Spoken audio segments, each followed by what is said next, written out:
परम पिता परमात्मा पूर्ण ब्रह्म सर्व सृष्टि रचनहार सबके मालिक कुल के मालिक कबीर परमेश्वर जी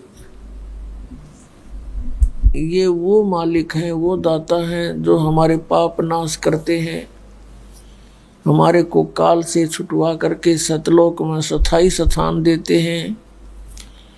ये कहते हैं अमर करूं सतलोक पठाऊं और ताते बंदी छोड़ कहाऊं। बंदी छोड़ हमारा नामम अजर अमर है अस्थिर ठामम। पुण्यात्माओं, ये जो वचन दास ने परमात्मा के बोले हुए आपको सुनाए, ये 600 वर्ष पहले परमात्मा ने कहा था कि मेरा ऊपर दास गरीब अधर बसूं अवगत सत कबीर। मैं अविगत, जिसकी गति से जिसकी स्थिति से कोई परिचित नहीं है, वो मैं सत कबीर अविनाशी कबीर ऊपर रहता हूँ अधर सतलोक में। और वही अब हमारे सदग्रंथ पवित्र वेद बताते हैं कि वो परमात्मा ऋग्वेद मंडल नंबर 9 सूक्त 86 के मंत्र 26-27 में, ऋग्वेद मंडल नंबर 9 सूक्त 82 के 1, 2, 3 में, ऋग्वेद मंडल नंबर 9 सूक्त 96 के मंत्र 16 से 20 में, ऋग्वेद मंडल नंबर 9 सूक्त 1 मंत्र 8-9 में, ऋग्वेद मंडल नंबर 9 सूक्त 20 मंत्र 1 में, ऋग्वेद मंडल नंबर 9 सूक्त 94 मंत्र 1 में। और भी अनेक ढेर सारे श्लोक हैं। इन सब का निष्कर्ष ये है कि वो परमात्मा कबीर देव है जो सबका उत्पादक है, सर्व उत्पादक प्रभु। ये सब पाप नाश करने वाला, पापों का हरण करने वाला, ये सतलोक में रहता है, ऊपर रितधामा है, तीसरे मुक्ति धाम में विराजमान है, वहाँ से गति करके आता है। और जब 3 प्रकार के शरीर धारण करके सबकी देखभाल करता है, सतलोक में ऊपर के लोकों में स्थायी रूप में रहते हैं, वहाँ परमात्मा मनुष्य दृश्य है। जिन महापुरुषों ने परमात्मा को देखा और हमारे पवित्र सदग्रंथ जो जिनको हम सत्य ग्रंथ मानते हैं, सदग्रंथ सच्चे ग्रंथ, पवित्र वेद, पवित्र गीता, तो इनमें भी वही प्रमाण है कि वो परमात्मा कैसी लीला करता है, कहाँ रहता है, उसका आकार कैसा है। राजा के समान परमात्मा वहाँ देखने जोगा है। सतलोक में सिर पे सफेद मुकुट है, हीरे पन्ने जड़े हैं परमात्मा के, राजा के समान ओवरऑल कंट्रोलर की तरह बैठा है। एक रोमकूप में करोड़ सूर्य मिला दे करोड़ चंद्रमा, ऐसा उनका रूप है, ऐसा उनका नूर है, तेज है और मनुष्य दृश्य है। उन महापुरुषों ने बताया है, आदरणीय गरीबदास साहिब जी को मिले परमात्मा, उन्होंने कहा कि हमरे ही होनिहार है, हमारा सृजनहार। ये सभी सदग्रंथ जो प्रमाण देते हैं कि वो परमात्मा वहां से चलकर आता है और यहाँ अच्छी आत्माओं को मिलता है। पुण्यात्माओं, हमें अभी तक भगवान का पता ही नहीं था कौन है। इस काल भगवान ने हमारी रोड़ मार रखी थी, हम मूर्ख बना रखे थे और ऐसे ही भगवान से कोसों दूर कर दिए, शास्त्र विरुद्ध साधना पर लगा दिए थे। अब परमेश्वर ने आके अपनी जानकारी आप ही दी है, क्योंकि ये विधान है उस मालिक का, उसको कोई और विकल्प यहाँ दिखाई नहीं देता। जितने भी ऋषि महर्षि संत या कोई सतगुरु आए, वो नकली, काल ने अपने अनुसार ही उनको ढाल लिया। वो नहीं चल सके परमात्मा कबीर परमेश्वर के पथ पर, फिर वो स्वयं आते हैं।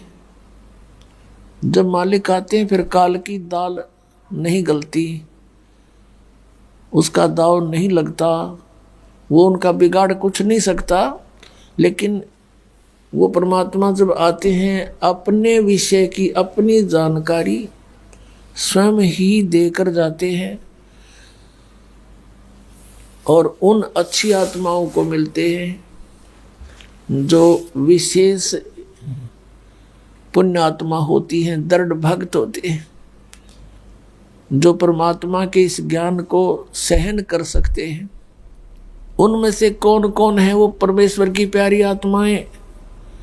आदरणीय धर्मदास साहिब जी, आदरणीय मलुकदास साहिब जी, आदरणीय धर्मदास साहिब जी बांधवगढ़ के अंदर मध्य प्रदेश में एक शहर था और वो बहुत बड़े धनी व्यक्ति थे। वैश्य कुल में जन्म था, बहुत पैसे वाले थे, पैसे का कोई वार पार नहीं था।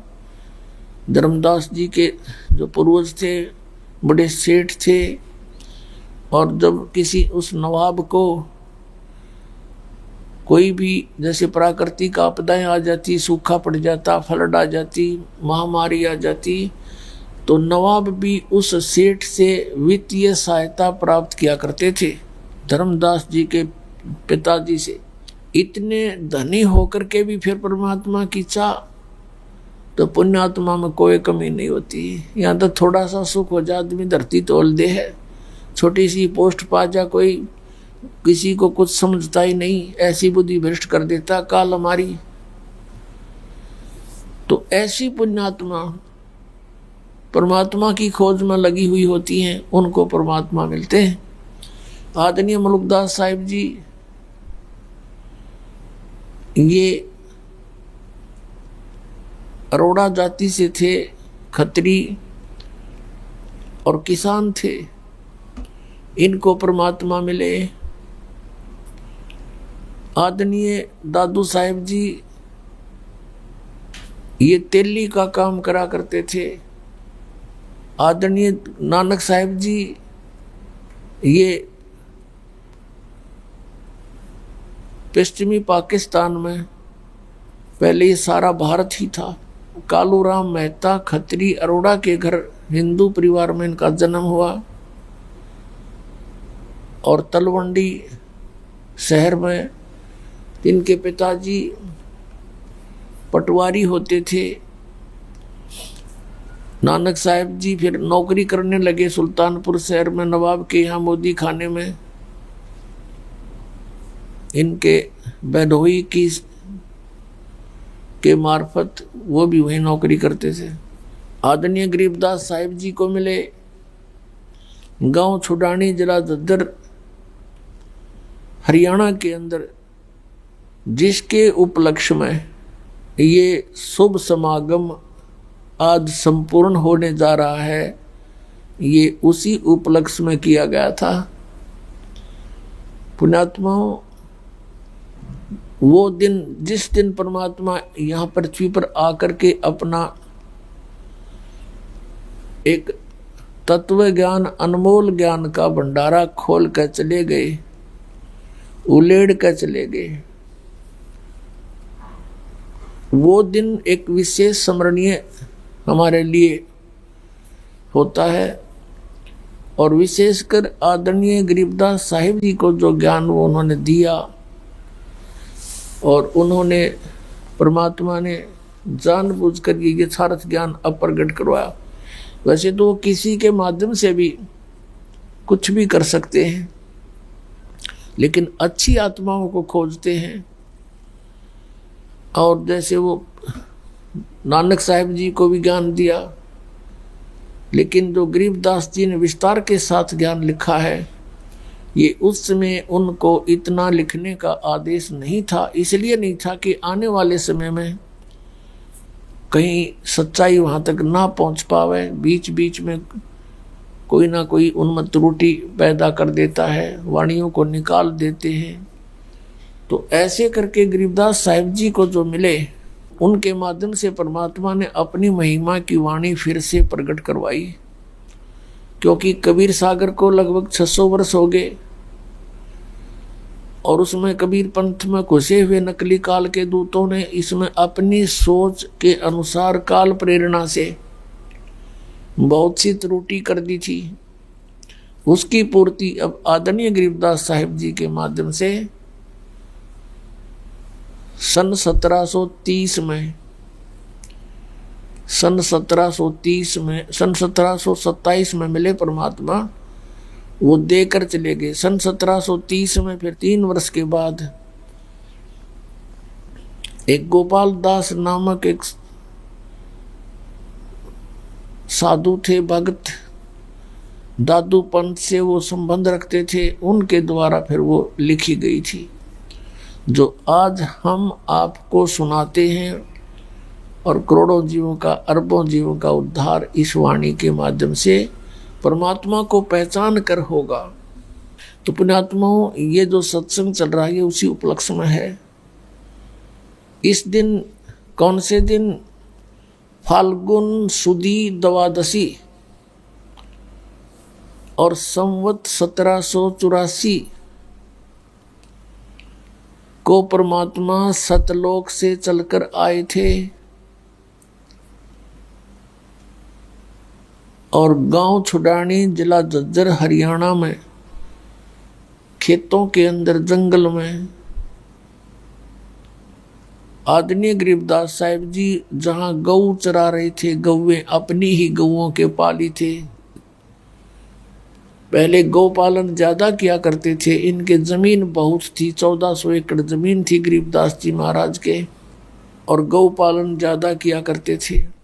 वर्षा कम होती थी, सभी पूरी फसल जमीन को बीज नहीं सकते थे, इसलिए चरागाह रखा जाता था। तो उनकी चरागाह में गांव के अन्य भी पाली अपनी गऊओं को ले जाया करते थे। दिन के 10 बजे सभी 10-12 पाली जांडी के नीचे बैठ के, एक पेड़ के नीचे बैठ के आहार कर रहे थे। परमात्मा सतलोक से चलकर आए, थोड़ी सी दूरी पर पृथ्वी पर उतरे, फिर वहाँ से ऐसे यात्री की तरह आ रहे थे, क्योंकि गांव कबलाना से गांव छुड़ाने की तरफ रास्ता जाता था। उसी रास्ते के ऊपर वो जांडी का पेड़ था, जहाँ पर वो ग्वाले बैठकर खाना खा रहे थे। परमेश्वर वहाँ पहुँचे जिंदा महात्मा के रूप में। सभी पालियों ने कहा कि महाराज भोजन पालो। परमात्मा ने कहा, भाई भोजन तो मैं अपने गांव से खा के आया हूँ। कौन सा गांव है बाबा जी आपका? कि सतलोक। कितनी दूर है यहाँ से? ग्वालों ने पूछा। परमात्मा ने उत्तर दिया, 16 शंख कोस की दूरी पर है। तो उन्होंने कहा, भी ठीक है, होगा 16 कोस। वो शंख सांख उनका समझ में आई नहीं। ठीक है बाबा जी, दूध तो पीना ही पड़ेगा। परमात्मा ने कहा, दूध पिलाओगे तो कंवारी गाय का दूध पीता हूँ, पिला दो। अन्य पाली कहने लगे, बाबा जी तेरी दूध पीने की नीत नहीं, मजाक करते हो। कंवारी गाय कभी दूध देती है बछिया? गरीबदास जी खड़े हुए एक बछिया को लेकर आ गए और कहा, ले देखो महाराज, इसका बच्चा नहीं, कैसे दूध देवेगी? परमात्मा ने कहा, तुम्हारे पास कोई खाली पात्र हो, छोटा मटका, वो लाओ। वो मटका लाया गया। परमात्मा ने कहा, इसके सतन के नीचे रख लो, जहाँ दूध निकलेगा। कबीर साहब ने बछिया के कमर पर थपकी मारी, लंबे लंबे सतन हो गए और दूध का वो पात्र भर गया। फिर आधा दूध परमेश्वर ने पिया, आधा बच्चे गरीबदास ने पिया। अपनात्माओं, इस सच्चाई का आज भी प्रमाण है। गांव छुडानी में कबलाना गांव की सीमा पर अब तो सड़क बन गई है, वहां से पहले कच्चा रास्ता था और वहां पर वो यादगार बना रखी है उन्हीं के खेत में जहां परमात्मा ने ये लीला की थी। वहां से गरीबदास जी को लेकर सचखंड गए, सारी सतिथि से परिचित कराया अपनी सतिथि अपने सामर्थ्य से परिचित कराया। ब्रह्मा विष्णु महेश की सतिथि दिखाई।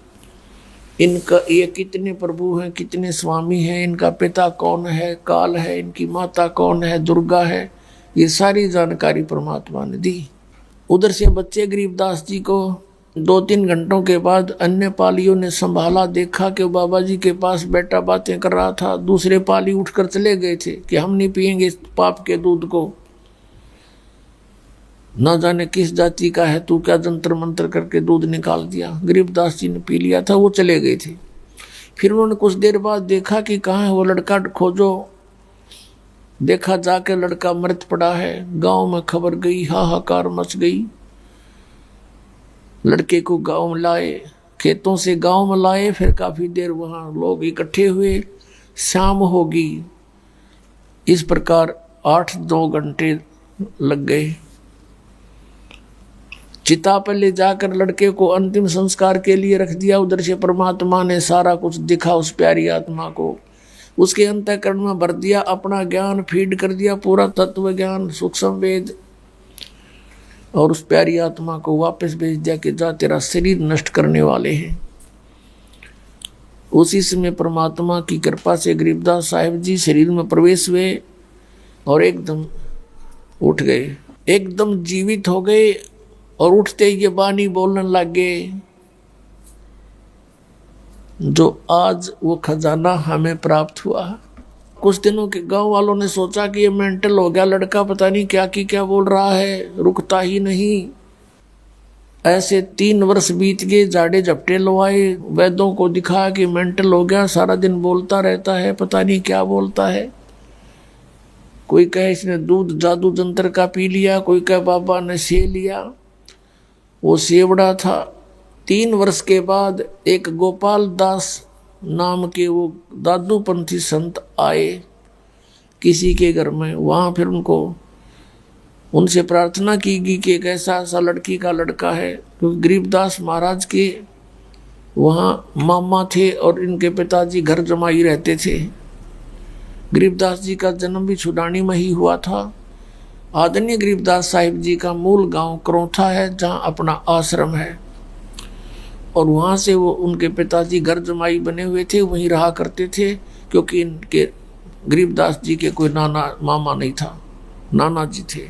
तो उस गोपाल दास से कहा गया कि संतों की विद्या को संत ही काट सकते हैं, महात्मा जी कुछ दया करो। एक लड़की का लड़का पागल हो गया, एक बाबा ने दूध पिला दिया कंवारी गाय का निकाल कर जादू जंत्र से। और प्रत्येक संत को अपनी विद्या का मान होता है, अभिमान होता है, गर्व होता है। गोपाल दास ने कहा कि बुलाओ उसको, अब कर देता हूं ठीक। और ये तो ऐसा ही है, बस ये साधु संत ऋषि हल्दी की गांठ से पंसारी बन जाते हैं। छोटा सा कोई एक सिद्धि हो जाए, उसी को लोगों में दिखा दिखा करके ये महर्षि और परम संत मंडलेश्वर पाक जाते हैं, प्रसिद्ध हो जाते हैं। गरीबदास उस व्यक्ति ने जाकर कहा गरीबदास जी के नाना जी से कि ऐसे एक संत आए हैं, वो कहते हैं हम इस लड़की के लड़के को स्वस्थ कर देंगे। 5-7 व्यक्ति बड़े बड़े गरीबदास बालक को लेकर गए, 13 वर्ष के को। गोपाल दास ने कहा बेटा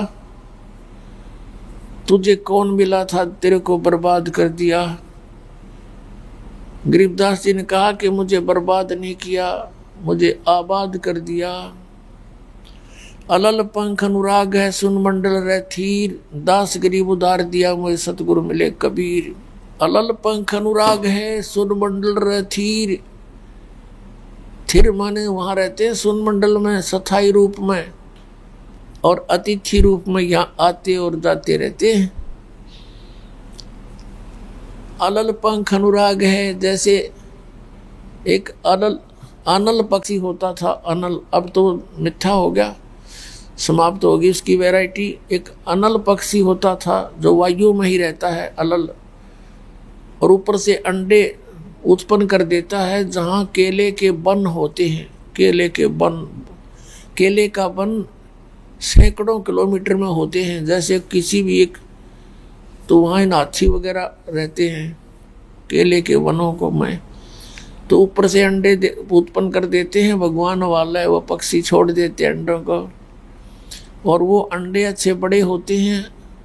आते आते हवा की गर्मी से, घर्षण से वो पक जाते हैं, और नीचे आकर जब वो गिरते हैं, केले ऐसे फंसे रहते हैं, केले नो इतने बण जिसको बोलते हैं, वो तो ऐसा ही होता है, नो फंसे रहते हैं। उनके ऊपर आके अंडा गिरता है, अच्छा भारी अंडा होता है, लगभग 10 किलो का, और ऊपर से एकदम आके वो पहले उन केले के पेड़ों के झुरमुटों में फंसे रहते हैं आपस में बुरी तरह, उन पर आकर गिरता है, गिरकर उनको तोड़ता तोड़ता नीचे को जाता है,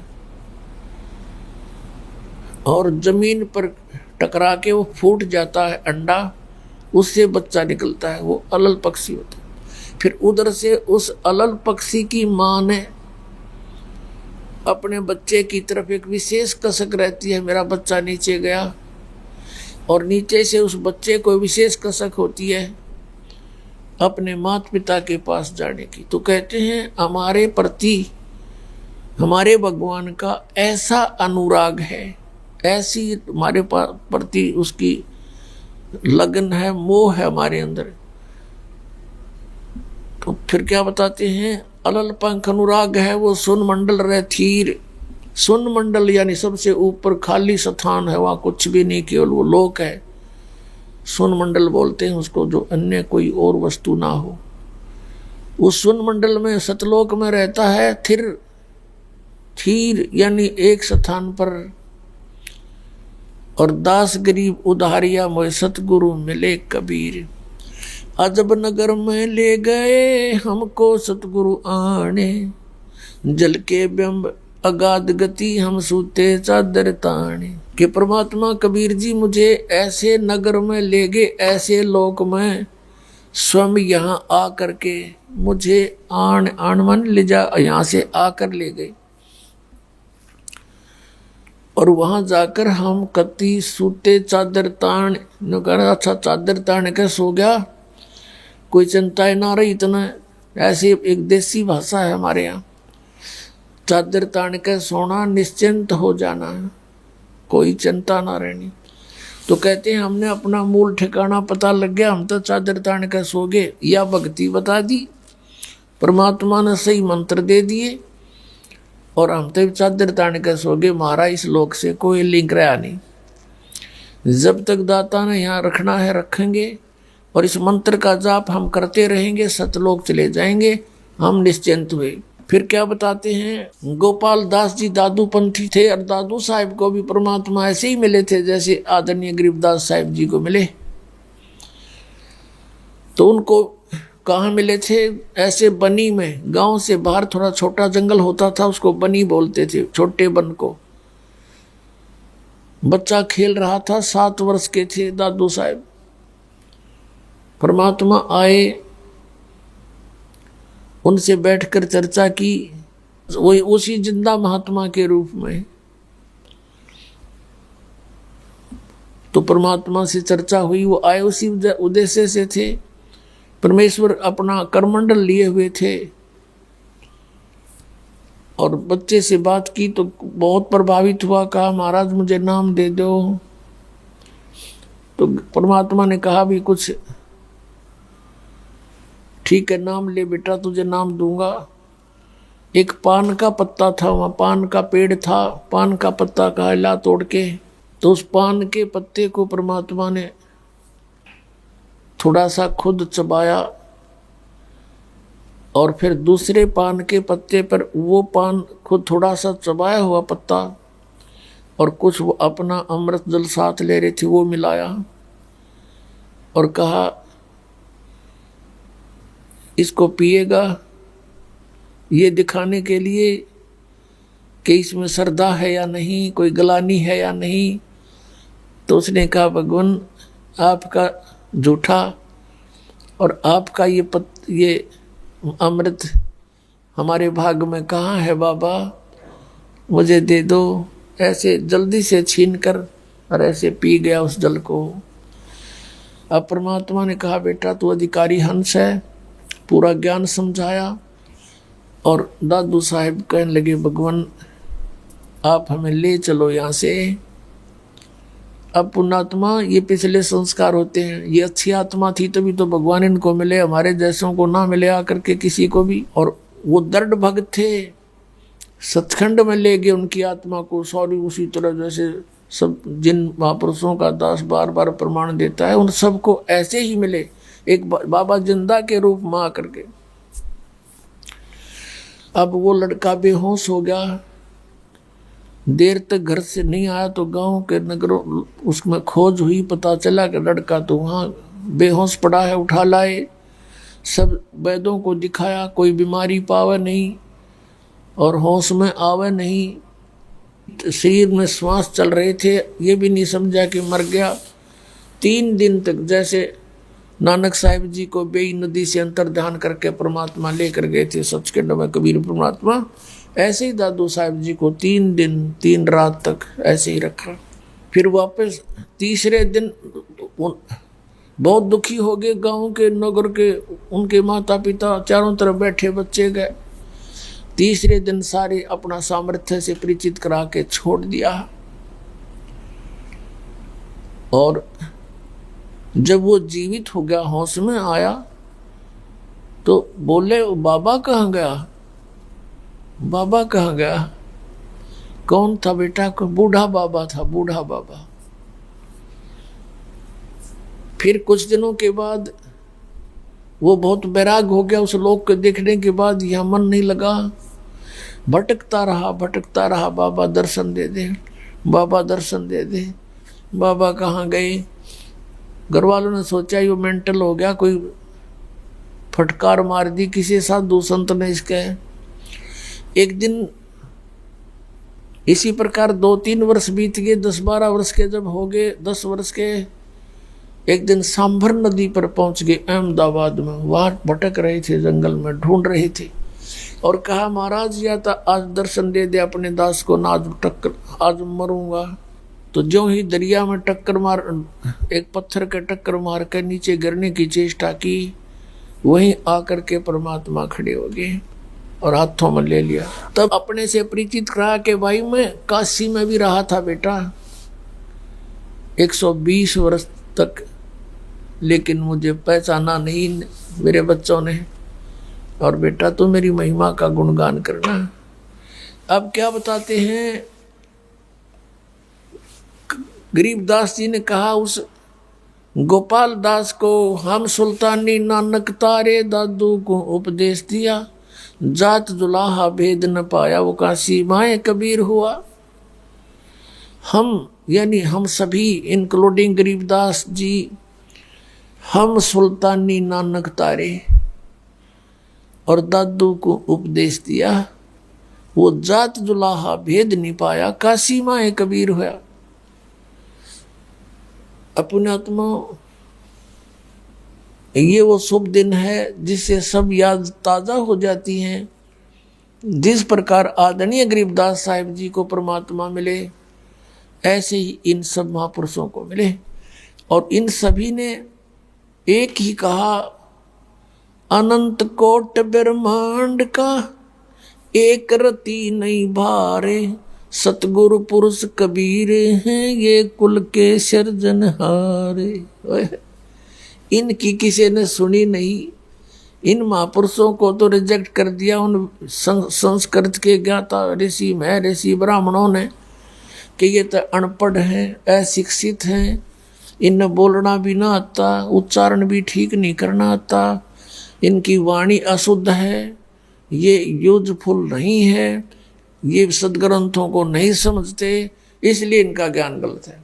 अब वो सदग्रंथ जिनको वो शिक्षा, ये संस्कृत के ज्ञाता यूं कहा करते, वेद और गीता पुराण ये सच्चे शास्त्र हैं, इनमें जो लिखा है परमात्मा का विधान लिखा है, और हम परमात्मा को जैसा भी है इन वेदों से, गीता से, पुराणों से ही पढ़कर सुना रहे हैं। और वो बोला करते नरी झूठ, उनको कुछ पता ही नहीं था। सब सदग्रंथों के विपरीत लोक वेद बना के हम सबको सुना डाला। और पुण्यात्माओं, जो सदग्रंथ हम सच्चा माना करते जिन सदग्रंथों को, और उन्हीं में आज उस परमेश्वर की महिमा लिखी है। किसकी? कबीर परमेश्वर की, कबीर भगवान की, काशी वाले कबीर की। और वही संत बताते हैं कि ये वो कबीर है, ये वही सर्वशक्तिमान है, सारी सृष्टि का रचनहार है, और जो उस परमात्मा ने लीला की हुई है उन्हीं का समर्थन वेद कर रहा है। अब दादू साहब को परमात्मा मिले, फिर उन्होंने परमात्मा की महिमा की वाणी कही है। अब गरीबदास जी ने अब उस जो गोपाल दास बैठा था महात्मा, जब उसने ये सारी कहानी सुनी कि हमने सुल्तानी नानक तारे दादू को उपदेश दिया और जो मुझे मिला वो पूर्ण परमात्मा है, जात दुलाहा भेद नहीं पाया, काशी माए कबीर हुआ। तब परमात्मा ने कहा कि तेरे दादू साहब को भी परमात्मा कबीर मिले थे। अब गोपाल दास कहने लगा, जी उनको तो बूढ़ा बाबा मिला था, बाबा मिला था। अब कहते हैं, दादू को सतगुरु मिले, देई पान की पी गई, बूढ़ा बाबा जिसे कहें ये दादू की नई सीख। कि तुम जिसको बूढ़ा बाबा कह के फाइनल कर दिया, केवल इतनी ही शिक्षा, यही ज्ञान दादू का नहीं था। दादू जी ने तो पहले वो पहचाने नहीं, देख तो आए थे भगवान है, लेकिन जब दोबारा सांबर नदी के ऊपर उनको मिले तब बता के आई एम कबीर, वो कबीर जो काशी में रहा वो कबीर हूं मैं। तो क्या कहा दादू? फिर गोपाल दास जी कहने लगे, भगवान ये वाणी लिखवा दो जो आप बोल रहे हो, तो गॉड गिवन है। तब तीसरे दिन फिर गरीबदास जी ने कोई बात नहीं करी, उसने उठ कर चल पड़े।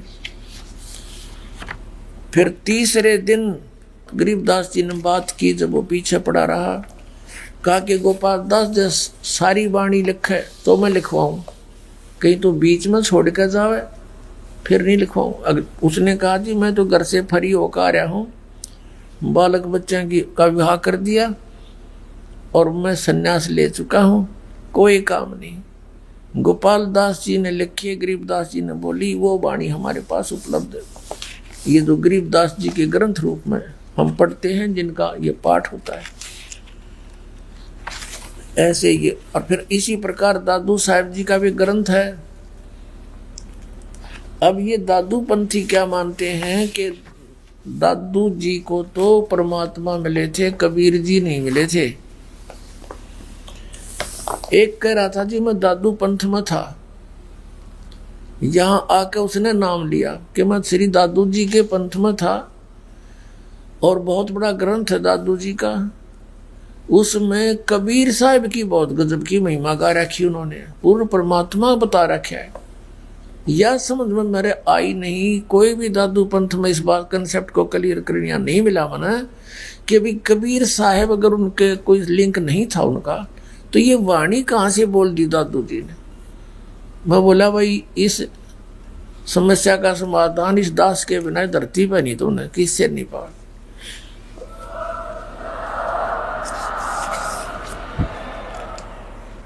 फिर उसको समझाया बताया, वो तो गदगद हो गया, जी सचमुच मैं हैरान था। सब नौके हैं कि कबीर साहब दादू जी को नहीं मिले, उनके गुरु नहीं थे, वो तो बूढ़ा बाबा मिला था। अब गरीबदास जी कहते हैं, दादू को सतगुरु मिले वो कबीर परमात्मा, और देई पान की पीक, पान खाया नहीं करते वो महाराज परमात्मा। वो तो एक उसका ये देखना था कि इसमें कितनी लगन परमात्मा के प्रति, इसमें कोई नफरत वगैरह तो नहीं है कि कोई के बरा किस जाति का है, छुआछात तो नहीं है, लेकिन वो तो निर्मल आत्मा थी पहले से ही, पिछले संस्कारों से। तो पान की पीक दी थी उसने, वो पान नहीं जैसे आम पान खाते, पान का पत्ता, पान का खाना पत्ता अलग चीज है, और पान में वो अड़ंगा मिला के उस पत्ते में खाना वो व्यर्थ है, वो गलत है। तो कहते हैं दादू को सतगुरु मिले देई पान की पीक, और बूढ़ा बाबा जिसे कहो वो दादू की नहीं सीख। बूढ़ा बाबा तक सीमित नहीं कर रखा है दादू साहब ने, कि दादू साहब को फिर वहां मिले थे सांबर में जाके, जब वो मरण को तैयार हो गए थे, भगवान जिया नहीं जाता तेरे बिना भी, आपके बिना भी जेल नहीं लग रहे संसार में, या तो दर्शन दो ना आपका दास चला। उसी समय हाथों में ले लिया परमात्मा ने और फिर डिटेल बताई। फिर दादू साहब ने गुण गाया हुआ, फिर इनका समझ में आई नहीं कि कबीर तो पहले हो लिया, दादू बाद में हुआ। वो कहाँ है कबीर, कबीर कैसे मिल सकता है?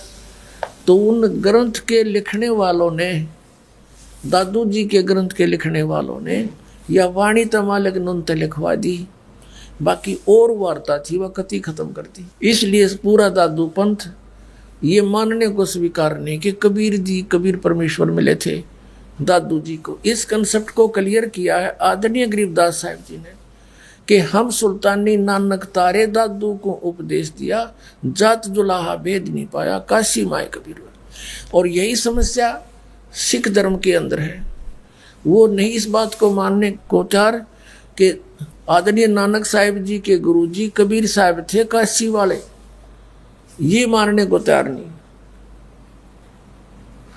वो क्या इतना तो मानते हैं कि बेई नदी से परमात्मा लेकर गए थे उनको सचखंड में, और 3 दिन में छोड़ दिया था, वापस भेजे थे। 3 दिन बाबा उनके साथ ही रहे नानक साहब। और नानक साहब की आपको दिखाई थी वो जन्म साखी में, मर्दाना पूछ रहा कि परमात्मा आपको, आपका गुरु कौन है? आप तो कहते हो कि मुझे पूरा गुरु मिला, इसलिए सिद्धों की सट्टी फिट्टी गुम कर दी मैंने। आपके गुरु जी का क्या नाम था? नानक साहब कहते हैं उसका नाम था बाबा जिंदा, जिंदा बाबा नाम है उसका। और नानक साहब जी ने यहाँ तक कहा कि जिसका सौर्य पानी पवन सब पृथ्वी को पर जिसका कंट्रोल है, सबका उत्पत्ति करता है, वो है वो जिंदा बाबा। और किसी को बाबा नहीं आखना, और बाबा दादा है नहीं, बाबा तो है सबका दादा, सबका उत्पत्ति करता। उसमें स्पष्ट लिखा है किसी और को बाबा नहीं आखना, एक ही बाबा बस, और उसका नाम है कबीर। अब थोड़ी सी झलक देंगे पुण्यात्मा, पहले नानक साहिब जी के इस कंसेप्ट को फिर क्लियर करते हैं, क्योंकि ये बहुत जटिल समस्या होगी जब तक हम ये नहीं समझ सकेंगे कि जिन महापुरुषों का कल्याण हुआ है उसका कौन माध्यम था, वो कल्याण करता है कौन। तो जब वो समझ में आ गया सचमुच यही है, तो हम सारे पार हो जाएंगे, पूरा विश्व पार हो जाएगा। जब वो समझ में आ गया ही इज गॉड और this is the method of worship, ये पूजा की विधि है, जो इन महापुरुषों ने भी यही जाप किया, ये पार हो गए, तो हम भी मनुष्य, उसी से हम भी पार हो जाएंगे। नौका है, नौका का स्वभाव समुद्र से पार करना, पर खेवट ठीक हो, उसको चलाने वाला ठीक हो। तो गुरु सतगुरु इसलिए आवश्यक है, और ये नाम नौका है सतनाम। ये देखिएगा, जन्म साखी भाई बाला वाली, सब तो वड्डी भाई बाले वाली जन्म साखी।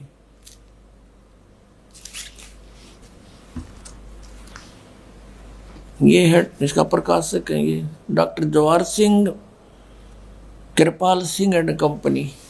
ये देखिएगा, ई जन्म साखी अज तक छप चुकियां नालों वड्डी है, सब तो वड्डी ते पुरातन है भाई बाले वाली।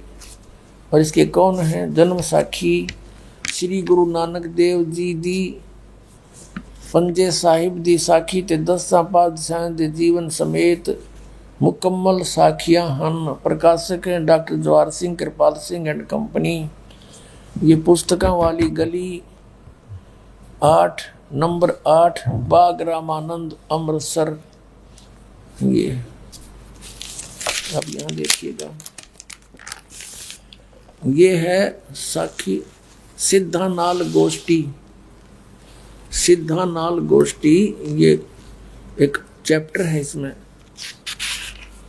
और इसमें यहाँ से है 251 पृष्ठ पे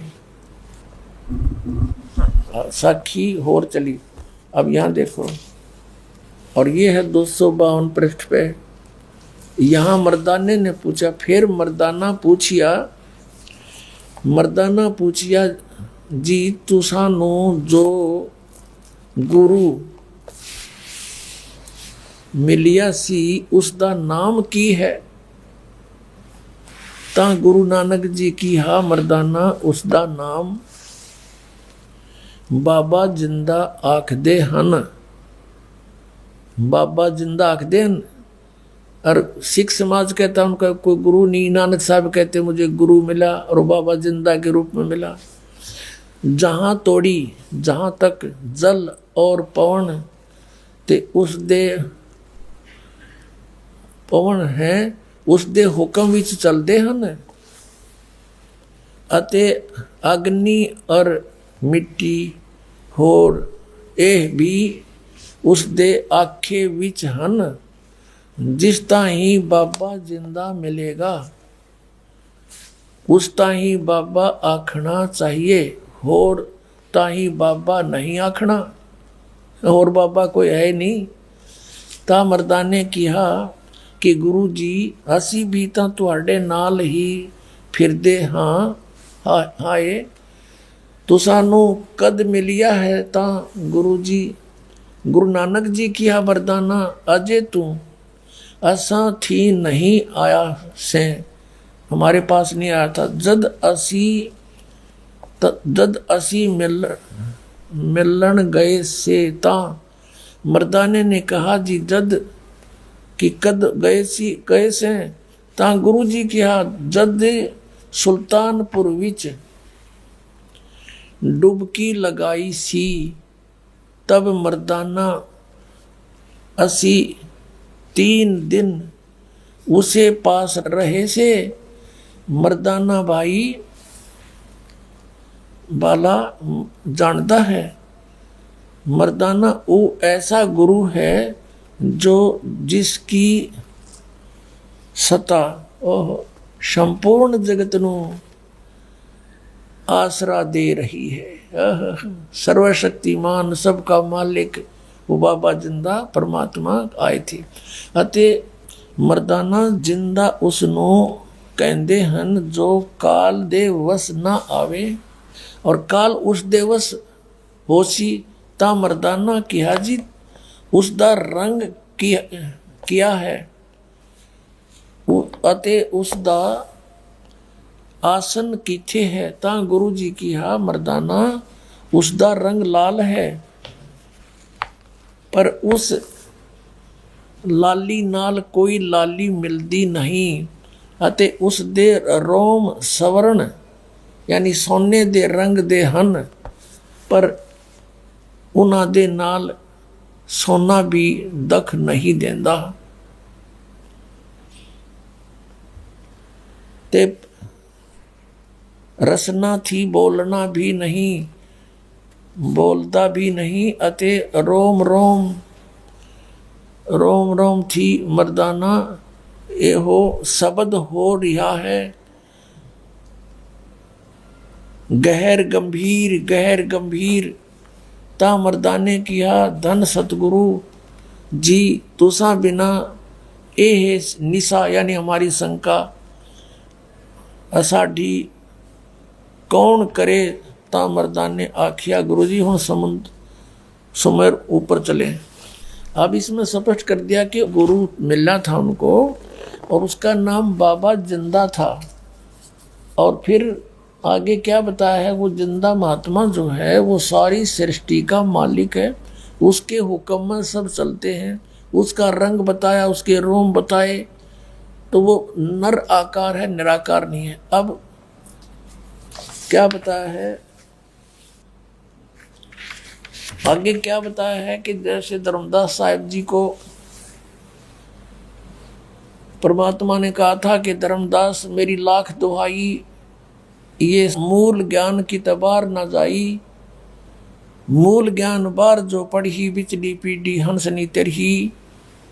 और नानक साहिब जी को भी यही कहा था कि ये सतनाम अभी किसी को देना नहीं, ये समय ठीक नहीं है, ये काल के दूतां का हाथ लग जाएगा। प्यारी आत्मा, इस सतनाम को गुप्त रखना। अब देखिएगा साखी, आगे साखी। आप पहले ये क्लियर करते हैं कि नानक साहिब जी को जिंदा महात्मा मिले थे, वो कबीर जी थे।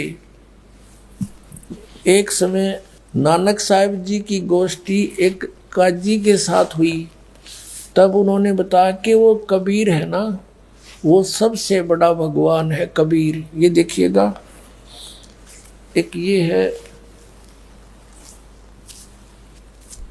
जन्म साखी भाई बाले वाली, बहुत पुरानी है, एक सिख बच्चे ने हमें दी है। ये उसने बता दी, इसमें सचमुच जो आप बताते हैं वो सारा कुछ है।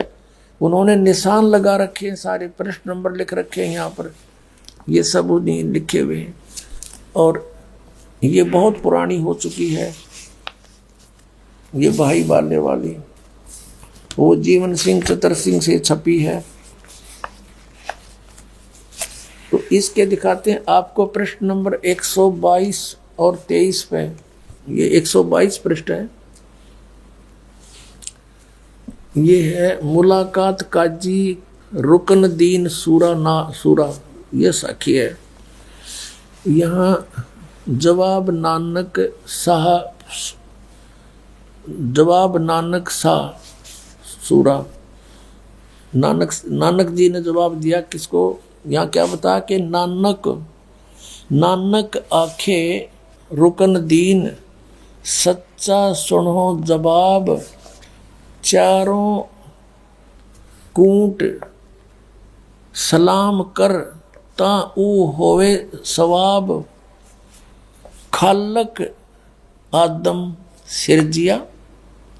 जिस खालक ने, जिस परमात्मा ने तुम्हारा आदम उत्पन्न किया, वो आलम बड़ा कबीर, ओए होए, आलम बड़ा कबीर। आलम माने परमात्मा, परवरदिगार आलम। ये सुना करते परमात्मा की महिमा में, परवरदिगार आलम तेरा ही है सहारा। तो यहाँ कहा है कि खालक आदम सिरजिया, जिस खालक ने, खालिक माने परमात्मा ने तुम्हारा आदम उत्पन्न किया, वो आलम बड़ा कबीर, वो परमात्मा सबसे बड़ा कबीर है, वो सबसे बड़ा है और वो कबीर है। बोलो सतगुरुदेव।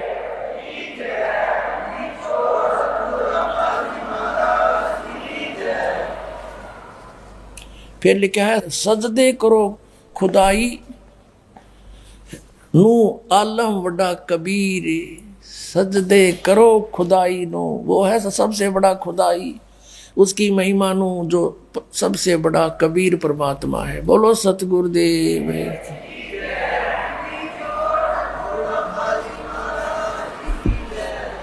गरीबदास आपको बार बार बताता रहा, क्योंकि गरीबदास जी ने जो लिखा वो फाइनल है। नानक साहिब जी पहले राजा अम्बरीश थे, फिर राजा जनक हुए, फिर नानक जी हुए, और यही इनकी जन्म साखी में है। देखिएगा, यही जो पुराने वाली है, ये 423 है, साफ दिखाई नहीं देता, कटा हुआ है, कटी हुई। ये 422 है, ये 423 है, और ये है साखी अजीते रणधावे दी, साखी अजीते रणधावे दी। यहाँ लिखा है कि सतगुरु गुरु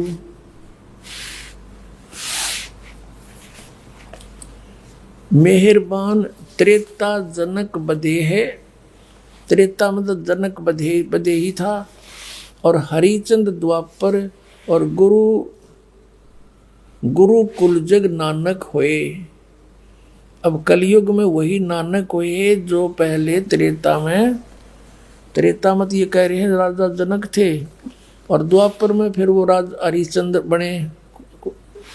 हरिचंद कोई वो भी हो सकता है, लेकिन वो हरिचंद राजा थे, वो तो सतयुग में हुई थी। ये कोई और हरिचंद हो सकते हैं महान आत्मा कोई, और उसके बाद फिर वही आत्मा नानक, कलयुग नानक देव।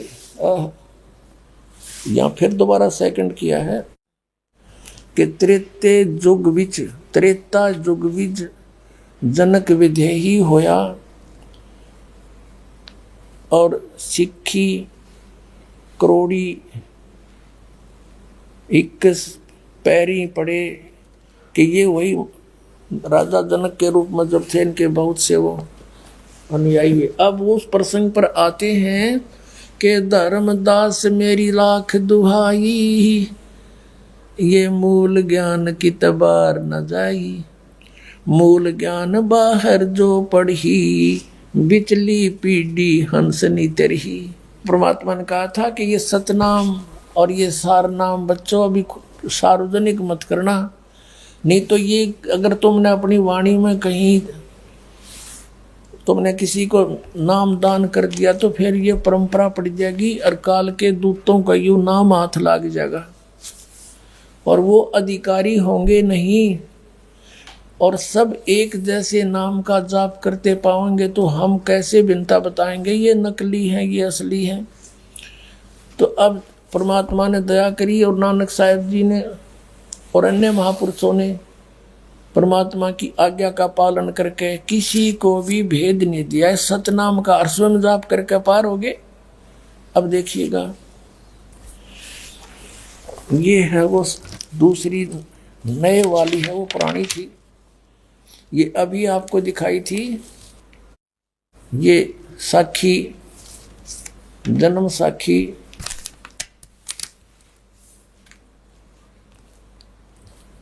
जन्म साखी अज तक छपिया नाल सब तो वड्डी है, भाई बाले वाली, ये पहले दिखाई थी आपको। बीच में और दूसरी पुरानी दिखाई है, वो उसमें से कुछ लिया। अब इसको फिर दिखाते हैं आपको। इससे आपने ये देखा कि नानक साहब जी कहते हैं कि मुझे बाबा जिंदा मिले थे 252 पृष्ठ पर सिद्धानाल गोष्ठी में, कि मेरे गुरु जी का नाम, मर्दान ने पूछिया जी तुसानू जो गुरु मिला सी उसका नाम की सी, ता गुरु नानक किया मर्दाना उसका नाम बाबा जिंदा आख दे हन, और जिसके हुक्म में सब पानी पौन है, और उसी को बाबा आखना, किसी होर को बाबा नहीं आखना, और सबका दादा वही है।